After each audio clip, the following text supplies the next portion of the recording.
A continuación, RTVC Noticias, emisión central.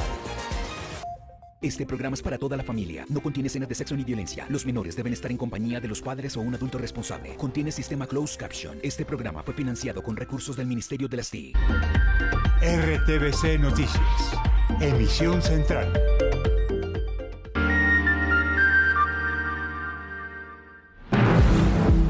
Jornada de importantes noticias económicas. Banco de la República subió las tasas a 5%. No estaban en ese nivel desde hace 4 años. El emisor busca frenar el alza en los precios de alimentos y blindar al país de los efectos de la guerra en Ucrania. Atención, el desempleo en Colombia bajó y ya está cerca del nivel antes de la pandemia. Las mujeres recuperaron terreno en el campo laboral. Informe de la OCDE enciende alertas sobre pobreza, desigualdad y hambre. Dice que en futuros cercanos son necesarias reformas pensional y tributaria. También muestra claramente que de los delincuentes que se encontraban allí. El presidente Duque se refirió al operativo en Putumayo en el que, según ONG, murieron civiles. Respaldó a la fuerza pública que desmintió esas versiones. Medidas en Bogotá tras el atentado terrorista. Desde el 11 de abril, prohibido el parrillero y las reuniones en espacio público. Alerta en Cali por alto nivel del Cauca en medio de la temporada de lluvias. Temen desbordamiento con trágicas consecuencias. Un muerto en violento accidente de tractomulas en la vía La Línea. Siguen las reacciones por revelación de la Contraloría. 1 millón de niños sin alimento escolar. Recibimos denuncias en las regiones. Polémica en Medellín. Alcalde propone eliminar el pico y placa y en cambio pagar por circular. Colombia, mi elección 2022. Solo 2 candidatos en un debate. Petro enfermo y más detalles de la jornada. Guerra de Ucrania. Alerta en Europa porque Rusia amenaza con cortar el suministro de gas. Informe especial. Lucha contra las minas antipersonal. Acompañamos a los comandos que desactivan artefactos y recorrimos las veredas donde las minas cambian la vida de los campesinos. Esperen oportunidades. Hay empleo para auxiliares de enfermería en Bogotá. Y en deportes todo listo para el sorteo del Mundial de Qatar 2022. El mundo a la expectativa por la conformación de llaves y grupos. Está muy cerca el comienzo del Festival Iberoamericano de Teatro, así que hoy en la sección de Cultura recordamos a su directora y fundadora, Fanny Mickey.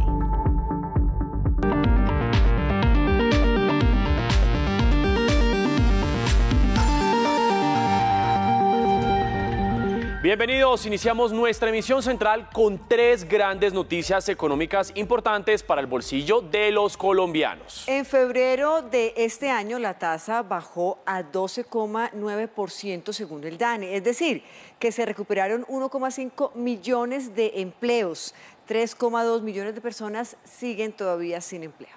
Y en este informe les vamos a explicar por qué son cifras positivas para Colombia y qué es lo más destacado en la recuperación.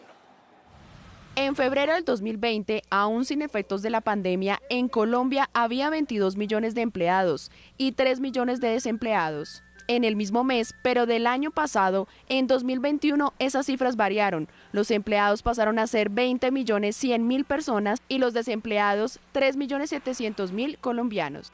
El DANE reveló hoy que los índices dan cuenta de recuperación. En febrero del 2022, 21,6 millones de empleados y 3.200.000 desempleados.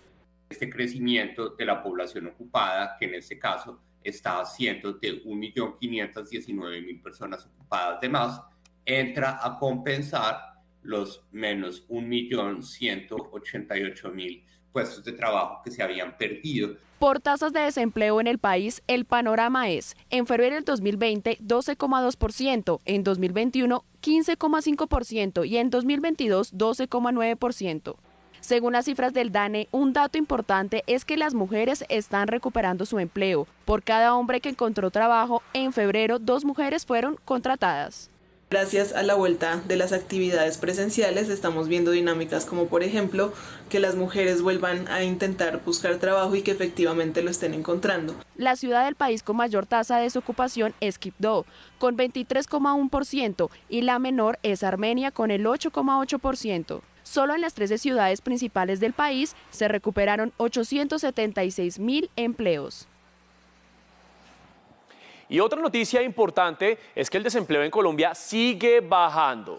En primer lugar, el Banco de la República subió las tasas de interés interbancario en 100 puntos básicos, es decir, pasaron de 4 a 5%.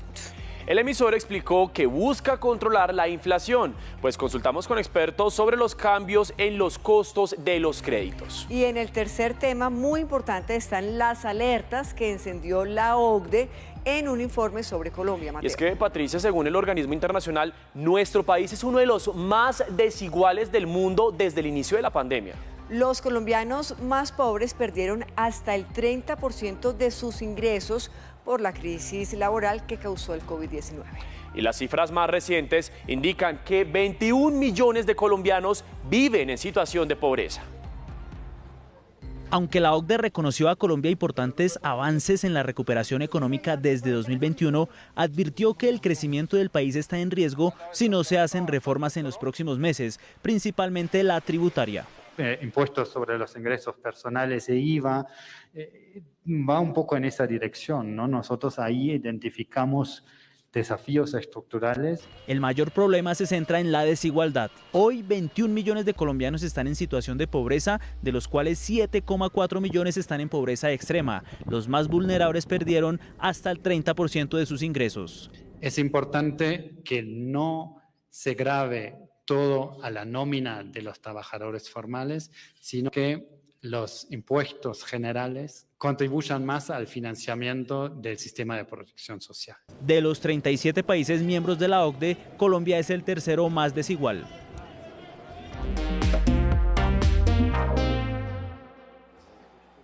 El presidente respaldó al ejército en medio del cruce de versiones tras un operativo en Putumayo. Una ONG denunció que supuestamente murieron civiles. El mandatario pidió a los entes de control que investiguen.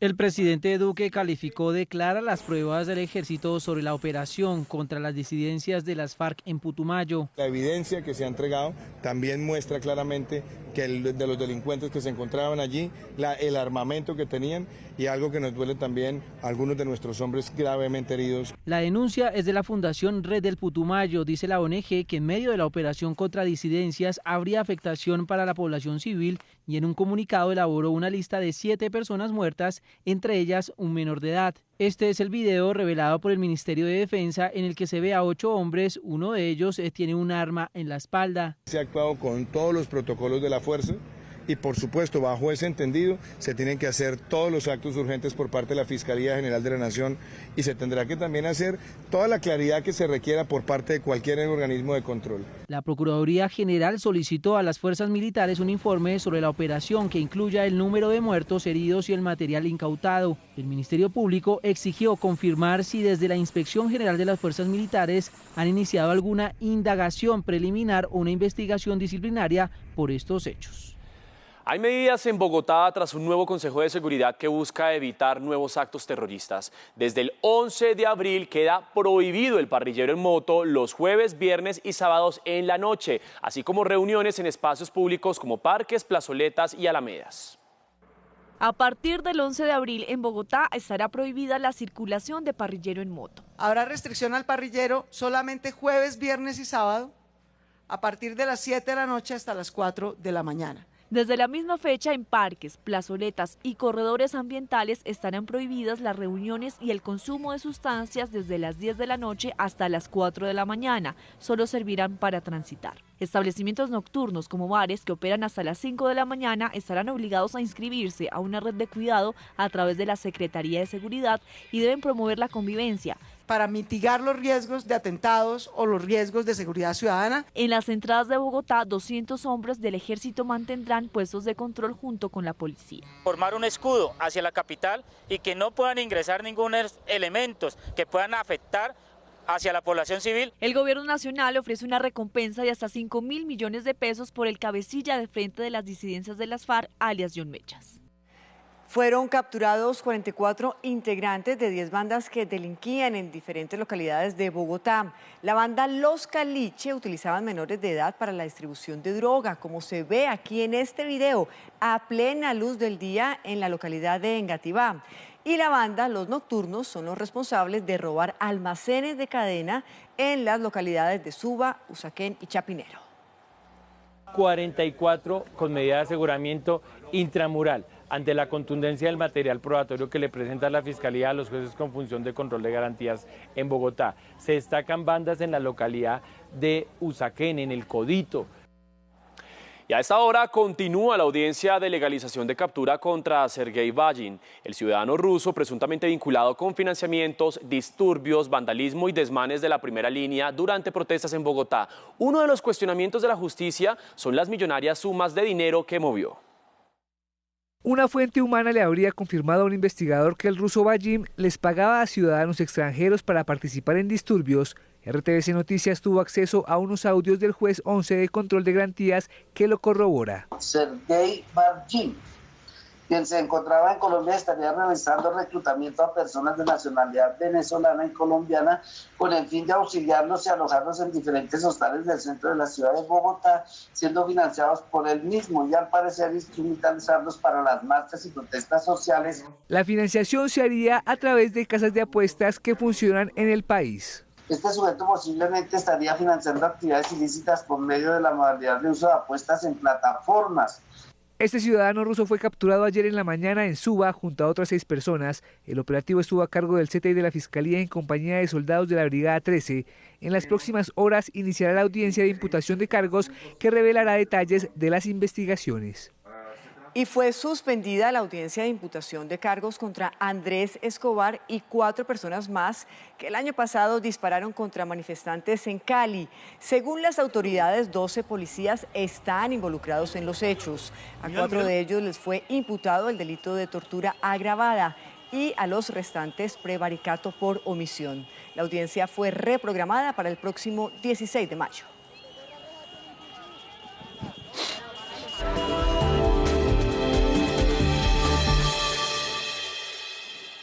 Las lluvias siguen sin dar tregua en el Valle del Cauca. 30 municipios reportan emergencias por inundaciones y deslizamientos en La Playita, uno de los sectores de Cali. El aumento del caudal del río Cauca causó afectaciones en varias viviendas. Vamos inmediatamente con Carlos Gutiérrez. Carlos, muy buenas noches y adelante con los detalles. Hola, muy buenas noches. Pues no es solo el río Cauca. Durante la tarde de hoy, incluso a esta hora, ha llovido intensamente en toda la ciudad. De acuerdo con el reporte que han entregado los bomberos voluntarios de Cali en un monitoreo que han venido haciendo, 5 ríos que atraviesan y bordean a Cali han presentado un aumento en el caudal. De hecho, se han registrado emergencias en algunos sectores de la ciudad. Por ejemplo, en el barrio Siloé, allí se presentaron varias emergencias que fueron atendidas por parte de este organismo de socorro. Varias emergencias ocurrieron esta tarde en Cali por las lluvias. En Siloé, occidente de la ciudad, 2 motos fueron arrastradas por el agua. Algunas vías se inundaron. Los organismos de socorro atendieron la emergencia. Por otro lado, el agua tiene en alerta a los habitantes de La Playita, cerca del río Cauca, en el nororiente de Cali. Porque el agua sube por todo esto, ¿verdad? Ella pasea para acá. Creo que yo me vengo acá un poco más seco, pues, pero allá, que eso queda para allá atrás. Cerca de 100 viviendas están inundadas por el aumento del caudal del río, que según las autoridades supera los 10 metros de altura. Un mueble, lo demás lo tengo montado en bloque. En Argelia, Jamundí y Tuluá también hubo emergencias. El río Jamundí presentó una tendencia creciente. Los demás ríos tributarios al Cauca permanecieron estables en las últimas horas. En Cali, las autoridades mantienen la alerta naranja ante las precipitaciones. Y seguimos hablando de lluvias, porque en las últimas horas en Caldas, Antioquia, una persona quedó atrapada bajo una luz de tierra y 25 más debieron salir de sus viviendas precisamente por las fuertes lluvias. Las autoridades también reportaron inundaciones en 7 veredas de Urabá. La emergencia fue originada por la creciente de una quebrada. 25 personas fueron retiradas del lugar y llevadas a un mismo albergue temporal. Asimismo, las autoridades de gestión del riesgo ordenaron la evacuación de 17 viviendas de la vereda La Quiebra. Uno de ellos es en el municipio de Caldas, donde se presenta un deslizamiento, cual genera pues el atrapamiento de una persona, la cual es rescatada con vida. El corregimiento San Pedro en Apartadó es uno de los más afectados según las autoridades. La comunidad pidió ayuda. En el municipio de Apartadó se presentan inundaciones en varios sectores. En este momento están siendo evaluada la situación por el Consejo Municipal de Gestión de Riesgo. En estos momentos hay más de 7 veredas que han tenido daños por el invierno. Tenemos más de 20 familias que han sido afectadas por el invierno. En este lugar, una mujer embarazada se accidentó al bajar unas escaleras y tuvo que ser trasladada a pie en una camilla provisional. El servicio de ambulancia no llegó por los bloqueos de las vías a causa de las lluvias. Fuerte accidente en la vía La Línea. Un conductor murió en medio del choque entre dos camiones. La vía estuvo cerrada durante 7 horas.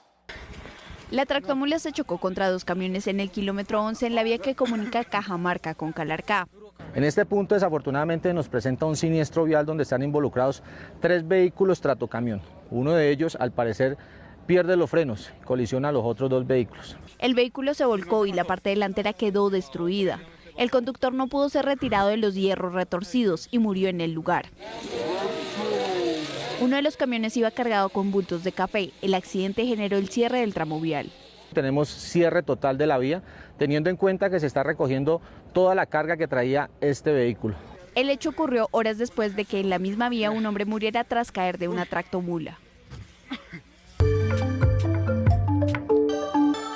Y hay un panorama preocupante de cara al plan de alimentación escolar. Según la Contraloría General, hay fallas en gran parte del país y en algunos departamentos ni siquiera ha llegado el proceso.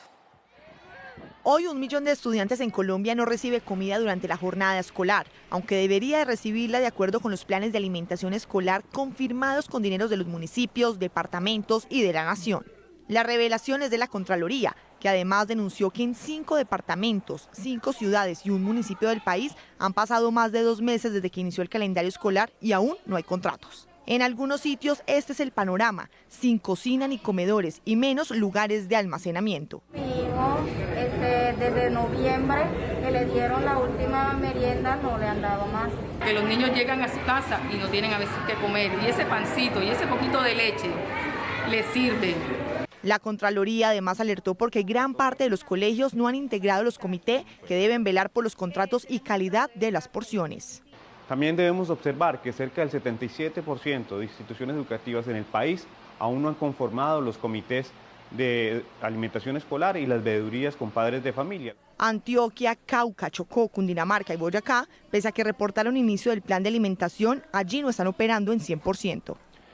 Es que en colegios de Barranquilla y Cartagena han reportado irregularidades con el PAE. Padres de familia afirman que la entrega de porciones a los niños no ha sido la adecuada. 2 galletas, una fruta y una bolsa pequeña de leche componen la merienda con la que está siendo reemplazado el almuerzo de los estudiantes. Las autoridades del colegio Cart Parish en el suroccidente de Barranquilla se quejaron. Un niño de 11 grados, décimo, que está entre 15 y 17 años, esto no es suficiente para su alimentación. Estar en jornada única no es suficiente porque ellos deben recibir almuerzo, ya que deben quedarse todo el día. Los padres de familia optaron por llevarse a los niños a casa para almorzar. Varios padres toca traerle comida acá a los niños, que debería ser que el colegio se lo debería dar. De otro lado, en Cartagena, padres de familia denunciaron que a los niños no les están llegando los alimentos. A partir de este año no le han dado ni un solo día. Las inconformidades fueron dadas a conocer tras una inspección realizada por la Contraloría General de la República. Por su parte, voceros de la Secretaría de Educación de Barranquilla afirmaron que están proporcionando raciones bajo los parámetros establecidos. La salud mental sigue siendo uno de los temas de mayor preocupación que ha dejado la pandemia por COVID-19. El ministro de Salud, Fernando Ruiz, habló de los retos que tiene el gobierno para enfrentar esta problemática. El problema tiene en alerta a padres de familia. Según el Ministerio de Salud, más del 44% de niñas, niños y adolescentes tienen alguna afectación de salud mental y más del 67% de los adultos mayores tienen un problema de este tipo. Vamos a hacer un proyecto bastante importante con el ICF y con el Ministerio de Educación, porque este es un tema que va más allá del propio Ministerio de Salud, para revelar y para apoyar, hacer todo ese proceso de apoyo en el suicidio. Y en jóvenes es muy preocupante. Los efectos de este problema en la pandemia se deben, según el ministerio, al duelo de 140.000 familias que perdieron a un ser querido por el COVID-19, a la afectación de las relaciones personales y a la ruptura de la cotidianidad. Más del 6% de la población tiene ideación suicida. Y esto está ligado, por supuesto, al consumo y abuso de sustancias psicoactivas. Asimismo, la ansiedad y la depresión han aumentado, por lo que las autoridades recomiendan tratar por igual a pacientes y personas que están en su entorno. El comandante de la policía de Pereira fue relevado del cargo en medio de la demolición de una casa en la que supuestamente funcionaba una olla de microtráfico. La vivienda pertenecía a una mujer de la tercera edad. La demolición de una supuesta olla de microtráfico en Pereira ocurrió hace 2 semanas. La comunidad denunció un supuesto montaje de la policía. La vivienda demolida era de una señora de 93 años que fue destruida por fallas estructurales. Así lo denunció su familia. Yo llevé las llaves de la residencia para ellos entrar solamente a grabar, porque iba el ministro de Defensa. Llevaron ellos mismos en algún momento los indigentes y los metieron a la casa para grabarlos. En el evento incluso compartieron testimonios de testigos del consumo de drogas. En las altas horas de la noche se evidencia la venta de droga, se nota que las personas vienen a tener relaciones sexuales. Hoy se conoció el relevo del comandante de la policía de Pereira, el coronel Aníbal Villamizar. Con el objeto de determinar las faltas disciplinarias que hayan incurrido por acción o por omisión. Los propietarios del predio piden al gobierno nacional disculpas públicas. Tuvimos problemas con expendedores de droga que se acercaron a hacernos el reclamo que teníamos una olla y es mucha la zozobra, mucho el miedo que hemos tenido. La familia afectada anuncia demandas al Estado en busca de reparación. Y en Medellín la alcaldía propuso eliminar el pico y placa y el impuesto vehicular. A cambio, planteó cobrar por el rodamiento, supuestamente para evitar congestiones en las vías. La polémica no se hizo esperar. La medida podría ayudar a que no aumente la compra de vehículos. Según expertos en movilidad, es más económico pagar por el pico y placa. La medida no reduce la congestión. Las personas que paguen van a aumentar el número de vehículos en la calle. Pero de todas maneras hay personas que quieren mantenerse en esos vehículos particulares, les da definitivamente la opción. Con las declaraciones del alcalde Daniel Quintero, la polémica aumentó. Eliminar el pico y placa completamente y decirle, el que saque el carro hoy paga 10.000 pesos, pero se elimina todos los pico y placas. Yo soy enemigo número 1 de los pico y placas. Algunas personas afirman que la medida permite mejorar la movilidad y contribuir con el medio ambiente. Si todos empezamos a pagar, pues entonces no vamos a llegar como al punto. Entonces serían más tacos, más congestión y pues más contaminación como tal. Según la alcaldía, cuando fue implementado el cobro por congestión, el 97% de las personas optaron por dejar el vehículo en casa.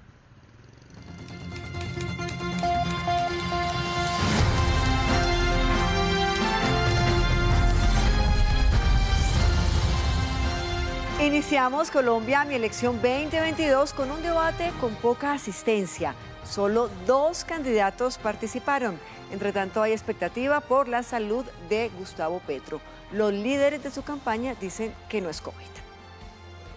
El ambiente en la Universidad Javeriana de Bogotá era de expectativa ante el primer debate de candidatos en esta institución de educación superior. Pero los ánimos comenzaron a decrecer cuando se conoció que Gustavo Petro y Federico Gutiérrez cancelaron a última hora. Que Petro muy preocupado por las pensiones, aquí está la fuerza productiva que va a ayudar con la solución de esas pensiones.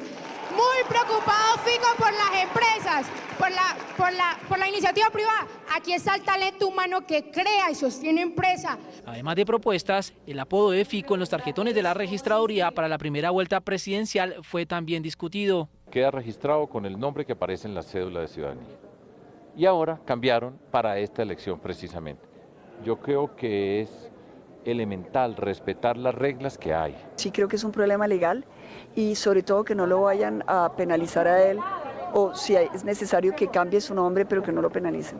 Por otro lado, se oficializó hoy el apoyo del partido Fuerza Ciudadana a Gustavo Petro, que tampoco asistió a este encuentro. Según fuentes de la campaña, ha estado indispuesto y fue descartado COVID-19. El médico le dijo que tenía que hacerse unos exámenes y se lo está haciendo. Esperemos a ver qué pasa con los exámenes. Otro de los candidatos que tuvo agenda de campaña fue John Milton Rodríguez, quien fue recibido por simpatizantes en Antioquia.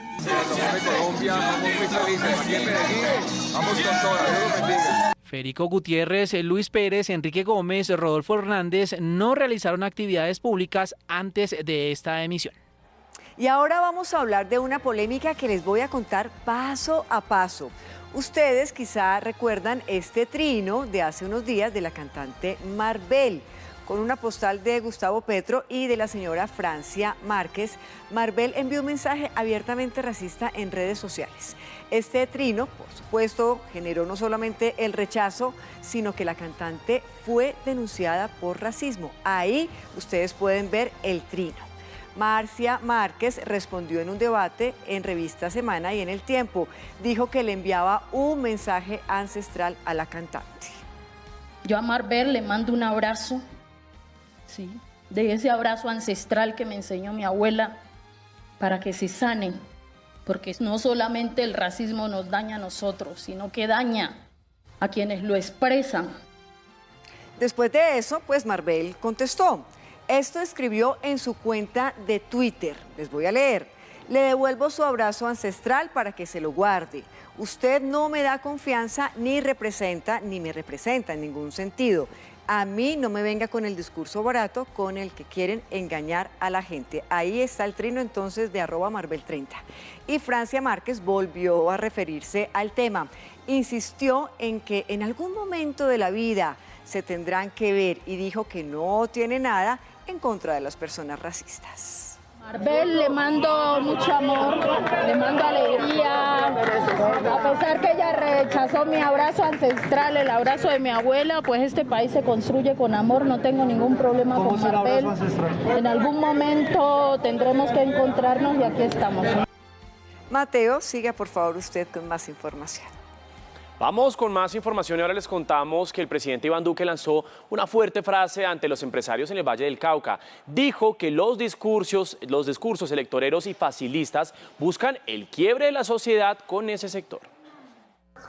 Durante la macrorueda de negocios número 90 de ProColombia realizada en Jumbo, Valle del Cauca, el presidente Iván Duque destacó el papel del empresariado colombiano. La calidad de la democracia importa. Y el sector empresarial, la iniciativa empresarial es una piedra angular de la democracia. Para el primer mandatario, el autoritarismo es una de las más grandes amenazas a la democracia. Porque en Colombia siempre ha existido una relación fraterna entre empleadores y empleados. Y no podemos dejar que los discursos electoreros, facilistas, que buscan el quiebre, la ruptura, la división, sean los que pretendan romper esa fraternidad que se ha construido con tanto esfuerzo y que ustedes construyen diariamente. Duque además aseguró que la economía colombiana estará por encima del 5.8% este año, luego de proyección del Fondo Monetario Internacional.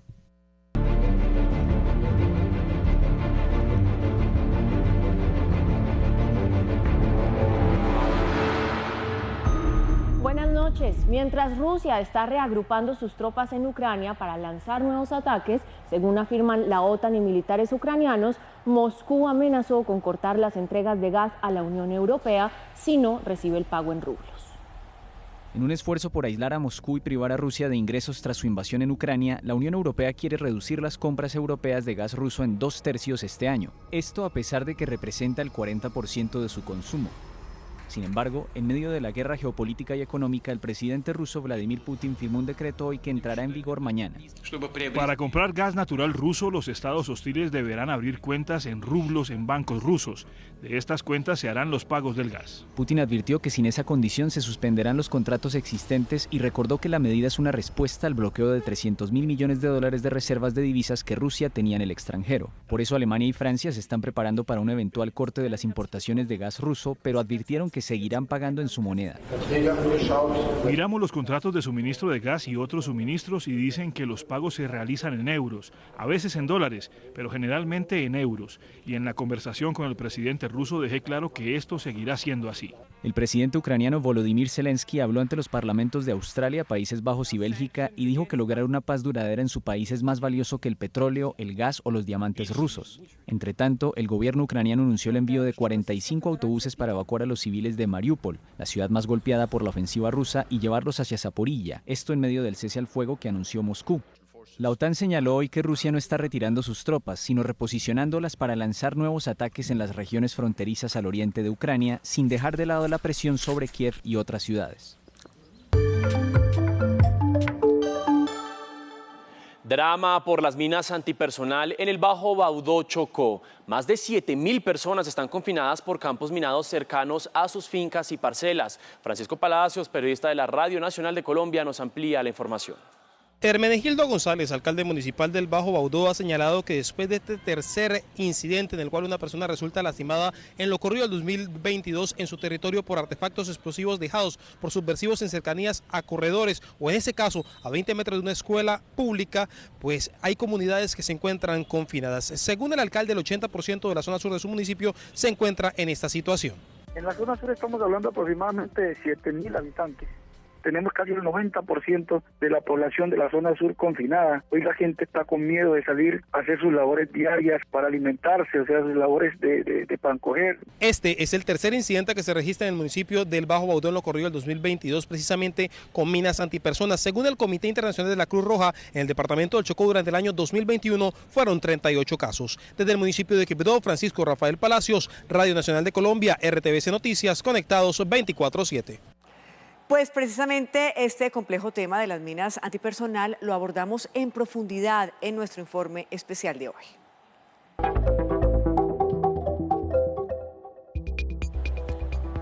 Informe especial en RTVC Noticias. El próximo lunes 4 de abril, el mundo conmemora el Día Internacional de Sensibilización contra las minas antipersona. Por eso, desde hoy vamos a hablar de este tema que trajo, por supuesto, tanto dolor a las familias colombianas. Patricia, televidentes, miren cómo lo vamos a desarrollar. Estuvimos en un operativo en El Huila con el Batallón de Desminado Humanitario número 5. También hablamos con una víctima de una de esas minas y les mostraremos cómo los campesinos cultivan las tierras con mayor tranquilidad. Comenzamos. Estuvimos en el municipio de Baraya, en el Huila. Un equipo periodístico de RTVC Noticias comprobó la felicidad de una profesora al ver que sus alumnos llegaban a clase sin temor, sin ese temor que los acompañó por tantos años, en un territorio que ya había dado por perdido y donde les daban miedo ingresar. Las labores de desminado humanitario, además de peligrosas, pues requieren de mucha concentración y de paciencia para verificar centímetro a centímetro el terreno que trabajan. Miremos la historia. Todos los días a la 1 de la tarde, la profesora Paola Puente recibe una grata visita. Hola, profe, buenas tardes. No, pues muy buenas tardes. Buenas tardes. Es una cita con la vida y con la seguridad de sus alumnos en la vereda La Libertad del municipio de Baraya, Huila. Los mismos estudiantes también cuando yo llegué acá, ellos me decían, profe, que no se salga el camino porque de pronto puedes encontrar una mina antipersona. Entonces hacíamos la labor en los espacios seguros. Entonces, ¿qué no debemos hacer? Acercarnos, tocarlas. Muy bien. Un aplauso para todos. Están muy bien.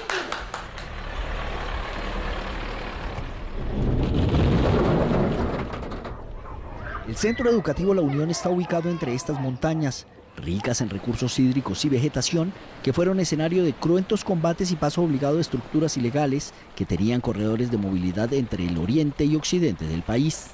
A su paso y violando el derecho internacional humanitario, dejaban las traicioneras y letales minas antipersona. Un líder, 4 desminadores, un auxiliar y una persona capacitada en primeros auxilios. Un equipo periodístico de RTBC Noticias logró acompañar a una unidad de desminado humanitario. Esta vez, la intervención es a 3 horas de camino desde el perímetro urbano de la vereda La Libertad, en el municipio de Baraya. ¿Cuánto nos hace falta para llegar al punto? Aproximadamente 50 metros. Aquí tenemos que tener unas consideraciones especiales. Es decir, que no podemos tener nada metálico. En mi caso, pues me quitaré todo lo que es reloj, los aretes, las piezas metálicas que tengo. Cinturón, la chapa. Sargento, ¿en qué lugar de la fila podemos ubicarnos nosotros? Se pueden ubicar acá hacia esta parte inferior. La parte de atrás. Sí. Muy bien. Ahí está Giraldo, 3 de los míos. Esta es un área en donde ha habido resultados. Minuciosamente se ha barrido el terreno. Un día antes de nuestra llegada, 2 artefactos fueron desactivados y 3 horas después de iniciar las labores, uno de los detectores da una señal. Los expertos determinan que efectivamente es un artefacto explosivo improvisado y el procedimiento indica que hay que destruirlo. Debemos retirarnos, pero antes dejamos amarrar a nuestra cámara y usamos un dron para captar el momento y la fuerza de la explosión. ¡Fuego a la carga! ¡Fuego a la carga!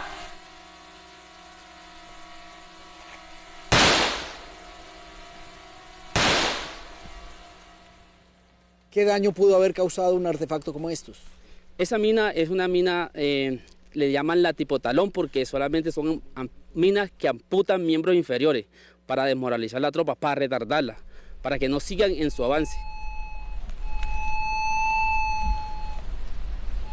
Este año hemos hecho un despeje de cerca de 68.000 metros cuadrados en los 2 departamentos. Hemos destruido 10 minas antipersona a la fecha, 4 en el departamento del Putumayo, 6 en el departamento del Huila. Vamos a beneficiar a 83 veredas del departamento del Putumayo con la entrega de libre de sospecha de artefactos explosivos. Yo me siento segura al saber que los caminos o los terrenos están desminados y me siento segura porque así mismo mis estudiantes lo van a estar. Entonces yo voy a estar segura que van a llegar aquí sanos y salvos a la escuela.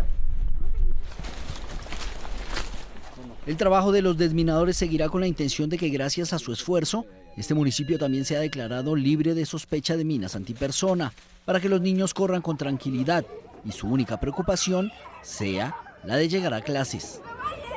Ya lo vieron, los niños son la prioridad en este trabajo de desminado humanitario. Como el tema forma parte de los acuerdos de paz, escuchemos lo que nos contó Emilio Archila, consejero presidencial para la estabilización y consolidación. Hemos hecho además las capacitaciones que se necesitan para que nadie termine siendo afectado de esta naturaleza, 1.700 de esas. De ese universo, el 62.000 han ido dirigidas a los niños. Ellos son objeto especial de nuestra atención y cuidado. Instalar un artefacto explosivo improvisado en medio de un camino por donde transitan niños, niñas, civiles e incluso animales es uno de los actos más crueles e inhumanos de la guerra. Encontramos a un joven que, a pesar de ser víctima de una mina antipersona, no se dejó vencer. Su sueño era ser sacerdote, pero su fe lo puso a trabajar por y para aquellos que, como él, perdieron parte de una pierna. Se coordinó, digamos, un desplazamiento aéreo para poderme evacuar hacia un dispensario del ejército donde me brindaron los primeros auxilios. Los detalles de aquel 26 de octubre de 2010, cuando un atentado terrorista le destruyó el pie derecho, aún siguen intactos en la mente de Holmes Fabián Ordóñez. Cuando me dirijo, digamos, de mi casa a la iglesia, lastimosamente habían instalado un artefacto explosivo a 2 metros de la casa cural, el cual yo activé cuando iba caminando. Ese día había salido muy temprano de su casa en la vereda Guayabal del municipio de San Vicente del Caguán. Tenía una cita para definir lo que sería su futuro. Mi deseo era irme a un seminario a poder formarme como sacerdote. Caminó por un sendero que era habitual en sus recorridos y, como iba tarde, aceleró el paso. Sus pies respondían con la agilidad de un joven de 18 años. No quería darle largas a la decisión que había tomado de seguir el camino de la fe. Eso es lo que más me duele a mí, porque yo nunca me imaginé que estas personas tuvieran esa mentalidad de llegar hasta allí e instalar un artefacto explosivo sabiendo que allí frecuentaba la comunidad. ¿Qué pasa después del accidente? El padre José María Córdoba, que en paz descanse, él logra escuchar mis gritos. Él me dice, párese y pueda caminar. Cuando fui a intentar dar un paso, yo tenía una bota de caucho y me caí y miré que tenía una varilla así atravesada, lo que me destruyó mi pie. Holmes pasó 21 días inconsciente en una unidad de cuidados intensivos y cuando volvió en sí, se enfrentó a una triste realidad. Me miro que no tenía el pie y fue algo muy difícil para mí. Hoy, a sus 30 años, Holmes lidera un proyecto de acompañamiento a sobrevivientes y víctimas de minas antipersona en el departamento del Huila, en donde, hasta el momento, 248 personas han sido afectadas por estos artefactos explosivos. Como víctima me uno al rechazo de la instalación de estos artefactos explosivos. Su trasegar no ha sido fácil, pero la fe le ha dado la fuerza para superar los obstáculos. Espera, en pocos años, cumplir su nuevo gran sueño. Colombia tiene una expectativa del año 2025 poder tener todo el país libre de sospechas de minas. Nosotros los optimistas decimos que sí va a ser posible, pero hay muchas circunstancias que quizá no lleguen a impedir, pero queremos seguir trabajando y aportando nuestro conocimiento en este tema para nuestro país, para que no se vuelvan a presentar accidentes con este tipo de artefactos explosivos. El 78% del territorio colombiano se encuentra libre de minas antipersonal y municiones sin explosionar. Desde agosto de 2018 se han entregado 197 municipios libres de minas antipersonal. Y a la fecha se cuenta con operaciones de desminado humanitario en 111 municipios. Colombia preside este año la Convención Mundial contra las Minas Antipersona, una oportunidad que le permite al país fortalecer las actividades de acción, liderar el intercambio de experiencias y promover las iniciativas para la destrucción de estos artefactos explosivos. Hoy 871 municipios podemos decir que están declarados libres de sospecha de minas antipersonal. Y el gobierno, vuelvo y repito, que más ha hecho en ese desminado humanitario ha sido este gobierno. A los campesinos que viven en un territorio declarado libre de sospecha de minas antipersona les cambia radicalmente la vida. Así lo cuentan los habitantes del municipio de Santa María en Huila. Los resultados son tan favorables que además de recuperar la fe en el campo, algunos de sus productos como el café y el vino ya se venden en el exterior.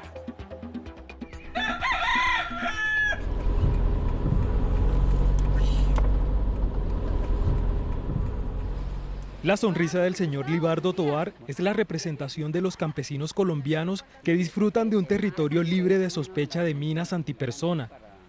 ¿Es seguro andar por estos caminos? Es muy seguro, por aquí gracias a Dios con este programa de desminado pues estamos más seguros y estamos bien. Como todo es sabido, aquí en Santa María el municipio fue declarado el año pasado en octubre, fue declarado libre de minas. Desde ese día recorre los caminos de su finca con más confianza. Sus botas pisan firmes y tranquilas.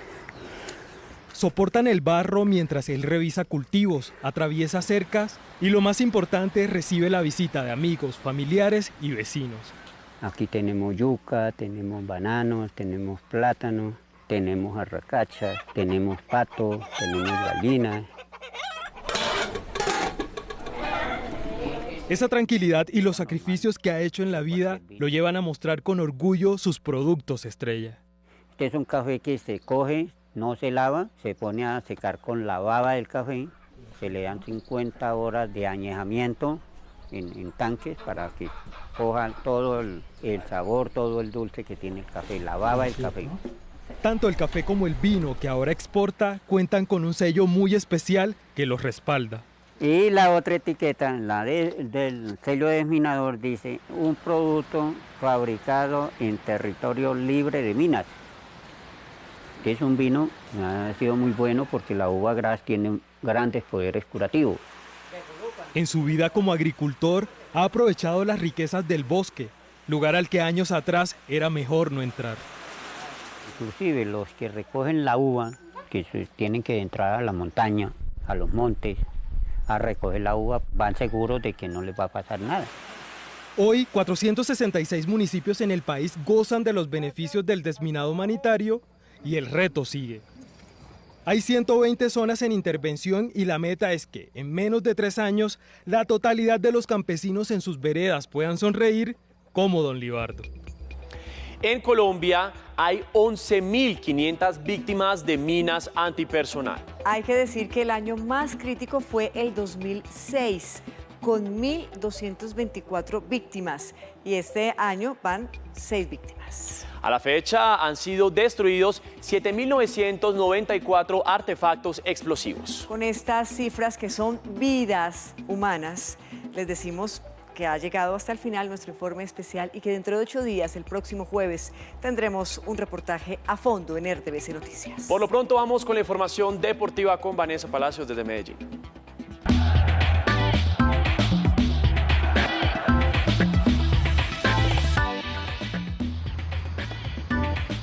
Muchas gracias, Mateo, muy buenas noches y bienvenidos a la información deportiva. Comenzamos con esta noticia, quizás la del día para todos los hinchas del fútbol colombiano y también para los hinchas del América de Cali, porque Juan Carlos Osorio no va más como entrenador del equipo Escarlata. Y así lo dio a conocer en las redes sociales el equipo del Diablo. En el comunicado expresan que la decisión se dio por mutuo acuerdo y tras un esfuerzo de ambas partes para dar por terminada la vinculación contractual con el técnico risaraldense. El estratega dirigió al América en 49 partidos con 15 victorias, 11 empates y 23 derrotas para una efectividad del 38.09% y dejando al equipo en la posición 15 con 15 unidades. Y ahora seguimos hablando de la Copa del Mundo de Qatar 2022, todavía con ese guayabito de no poder asistir con la Selección Colombia, pero hay que decir que este viernes a las 11 de la mañana se va a realizar el sorteo de grupos y allí tendremos presencia de un colombiano. En 4 bombos estarán los nombres de las 32 selecciones. Los lugares fueron definidos con base en el último ranking FIFA en el que Brasil ocupa la primera posición. El bombo 1 está compuesto por Qatar, Brasil, Bélgica, Francia, Argentina, Inglaterra, España y Portugal. En el bombo 2 se ubican México, Países Bajos, Dinamarca, Alemania, Uruguay, Suiza, Estados Unidos y Croacia. Al bombo 3 entraron Senegal, Irán, Japón, Marruecos, Serbia, Polonia, Corea del Sur y Túnez. Y en el 4 están Camerún, Canadá, Ghana, Ecuador, Arabia Saudita, el ganador del repechaje de UEFA, el del repechaje entre la Conmebol y Asia y el de CONCACAF y Oceanía. A diferencia de los 13 clasificados de UEFA, ningún equipo de la misma zona de clasificación podrá quedar en el mismo grupo. En el show central del sorteo, Colombia estará representado por Sebastián Boyka Ortiz con su rutina de freestyle. Ser el primer deportista en hacer la demostración en este sorteo, en la inauguración, prácticamente es súper grato. 8 grupos, 32 equipos y la élite del fútbol que sueña con el trofeo más importante de selecciones del mundo. Ni silencio ni violencia. Esta es la estrategia y la campaña que tiene el Ministerio del Deporte para poder apoyar y también para contrarrestar los casos de abuso sexual que se han presentado en diferentes disciplinas deportivas. Esta es la línea morada, la línea púrpura en la que todos y todas pueden acudir en cualquier situación de este tema. Desde el 1 de abril la línea estará habilitada. El número es 018-11-4060. Surgió con la necesidad de la directiva presidencial que se hizo en el 2020, donde la vicepresidenta y el presidente exhortaron a todas las entidades del gobierno a que tuviéramos nuestro propio protocolo de prevención de las violencias basadas en género. El ministerio indicó que han recibido 31 denuncias. De estas, en 4 casos, el acosador ya fue detenido. La línea funcionará los días hábiles de 8 de la mañana a 6 de la tarde y se recibirán denuncias de deportistas, dirigentes, profesionales de la salud y de quienes trabajen en temas deportivos y de recreación. Para evitar una revictimización, lo que vamos a hacer es que nosotros recibimos la llamada, recibimos la denuncia y nosotros mismos llevamos la denuncia a la Fiscalía. El chat virtual del Ministerio del Deporte, un formulario en la página web de la cartera y el correo nisilencio@mindeporte.gov.co también estarán disponibles para hacer las denuncias.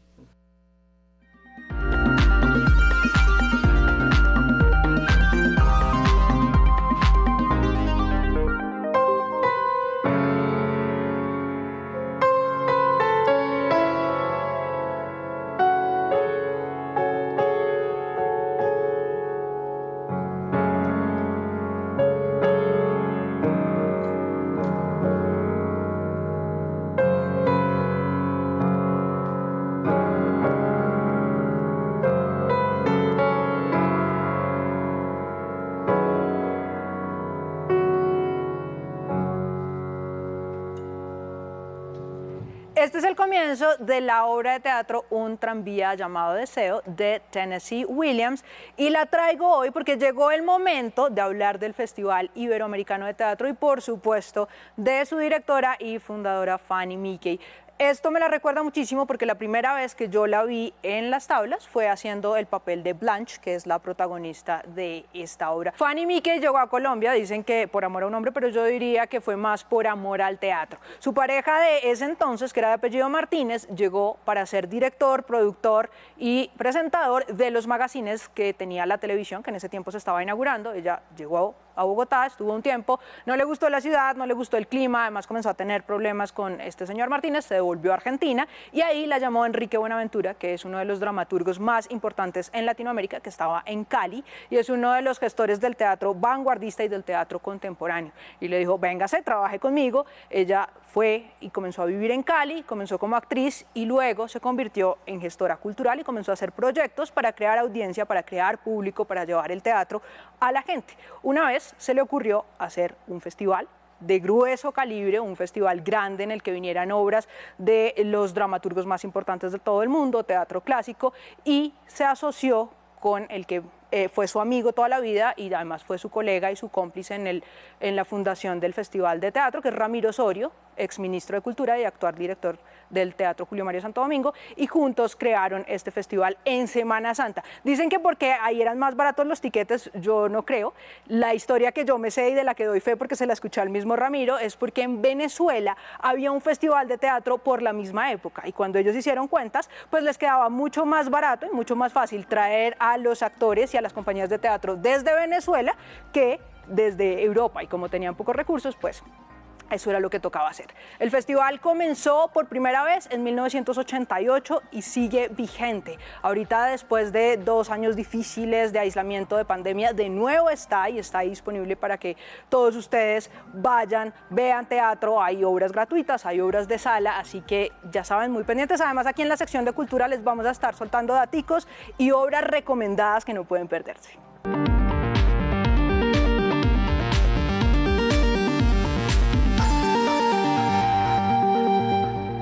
Habló el presidente de Ecopetrol en medio de la asamblea de accionistas y se refirió a varios temas clave. Dijo que mantener la producción es muy importante para controlar el precio de combustibles. Fracking. Varias organizaciones sociales radicaron una acción de tutela contra la aprobación otorgada a Ecopetrol para que desarrolle el piloto de exploración a través de fracking en Puerto Wilches, Santander. La estatal dijo que la técnica es importante y expuso como ejemplo su participación en Estados Unidos. 2 años pasamos de 0 barriles a 51.000 barriles de producción. Precios de los combustibles. Para el presidente de la empresa es preferible que los precios del petróleo, que hoy rondan los $110 por barril, bajen a un promedio de $80 y así evitar más inflación. El problema del precio tan alto es que empieza a generar una cantidad de efectos colaterales inflacionarios. Elecciones. Colombia sigue al tanto de la carrera por la democracia. Para Ecopetrol, gane quien gane, lo importante es que el nuevo gobierno continúe fortaleciendo al sector y su transición energética. Pues yo creo que Ecopetrol ha tenido la ventaja de ser una compañía manejada no con criterios políticos, sino con criterios técnicos. Este año, la petrolera proyecta inversiones por $5.800 millones.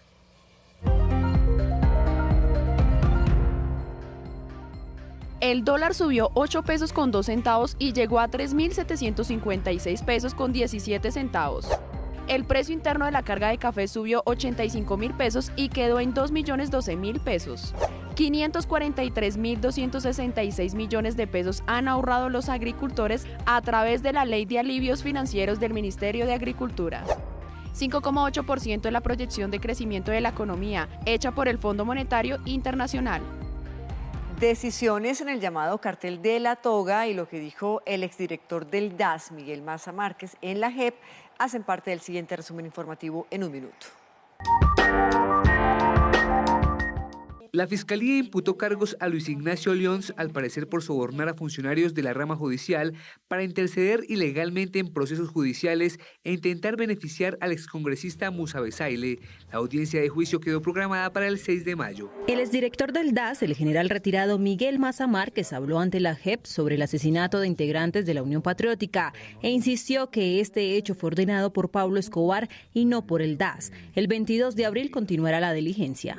En Tumaco, Nariño, fue capturado alias Omar, quien llevaba 14 años delinquiendo para el ELN y es señalado de participar en el secuestro de Tulio Mosquera, candidato a la alcaldía de Alto Baudó en 2019 y quien murió en cautiverio en noviembre del año pasado. En Bogotá entró en proceso de extinción de dominio esta casa que, según las autoridades, era utilizada como centro de operaciones de la banda que ordenó el asesinato del futbolista Albeiro El Palomo en febrero de 2004.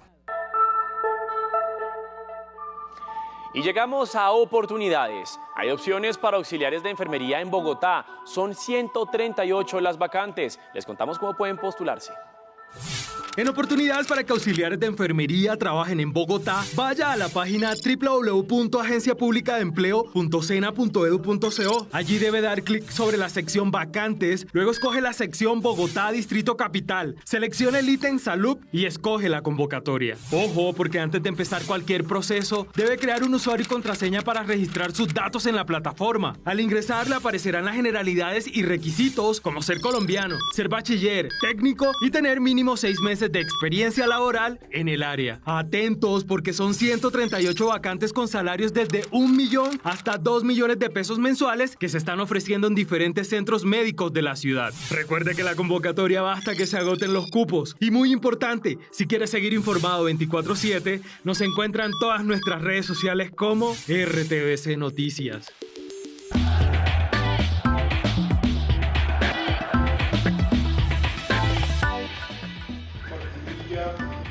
Seguimos con más información deportiva aquí en RTVC Noticias. Se jugó la fecha número 13 del fútbol en Colombia. Se marcaron 21 goles y siguen siendo los líderes Millonarios y Atlético Nacional. Aquí el resumen de la jornada. Una fecha más en la que Millonarios ratifica el liderato, eso sí, sufriendo. A mí me gustó el equipo, que el equipo tuvo siempre la iniciativa. Siempre quiso buscar el partido, siempre quiso atacar. Fue una jornada que nos regaló un partidazo en el Atanasio Girardot entre Nacional y Santa Fe. Ganaron los verdes, pero hubo paz en las tribunas. También fue la 13 la que puso un muro inquebrantable entre la dirigencia, los hinchas y el ex técnico del América. Si partimos del hecho que el éxito se mide dependiendo de los recursos y de lo que se logra, yo creo que debemos de estar tranquilos. Y la que le dio el tercer triunfo liguero al Cali, aunque no salga del fondo de la tabla de posiciones. Pero se cambia de página rapidito, porque este viernes comienza la fecha 14. Y el escuacista colombiano Miguel Ángel Rodríguez está brillando en el Abierto británico. Con títulos y logros de nuestros deportistas hacemos este recorrido por el mundo. Miguel Ángel Rodríguez se clasificó a los cuartos de final del Abierto británico de squash venciendo al egipcio Youssef Soliman. Este viernes se medirá a Mustafa Asal buscando un cupo en las semifinales. Diana Romero e Ingrid Valencia lograron medallas de oro en el Campeonato Continental de Boxeo que se lleva a cabo en Ecuador. Valencia venció en los 52 kilogramos a Fátima Herrera, mientras que Romero venció a Kemara Stewart de Barbados. En la Serie Mundial de Paranatación que se disputa en Berlín, Carlos Daniel Serrano ganó 2 medallas, una de oro y una de plata, y logró 2 récords mundiales en los 100 metros mariposa y pecho.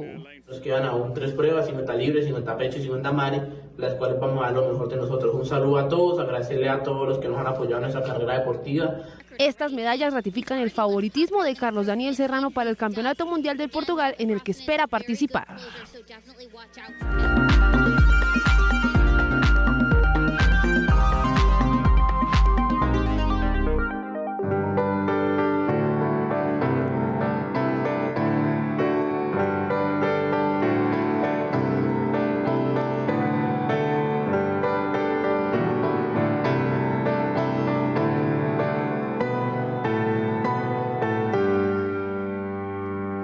les cuento que un 31 de marzo como hoy, pero de 1995, se murió Selena, una de las voces más importantes de la música latinoamericana en español.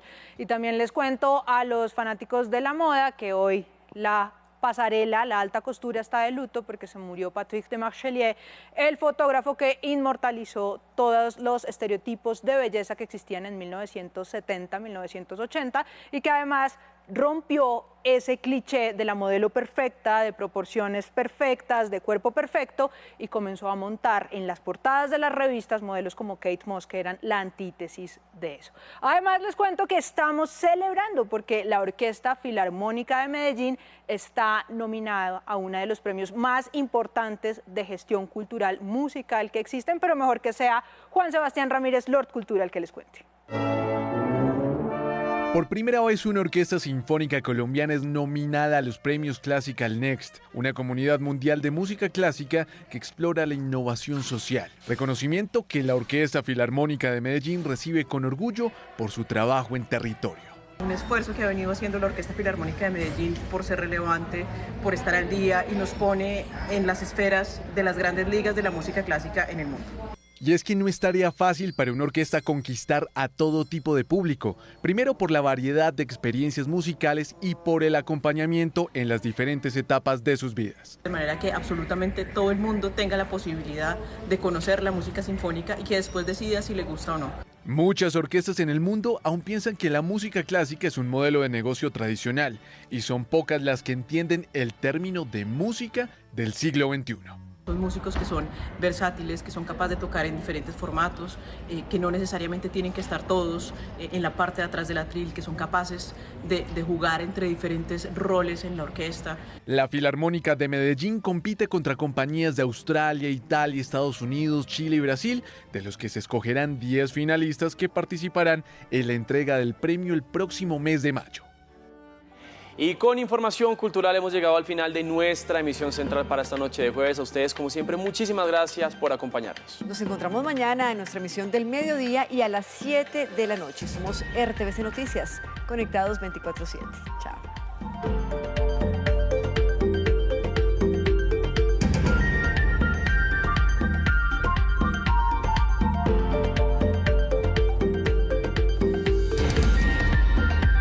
RTVC Noticias, emisión central.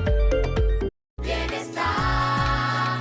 Me conoces, mírame bien si sabes de mi padre, mi madre o mis abuelos.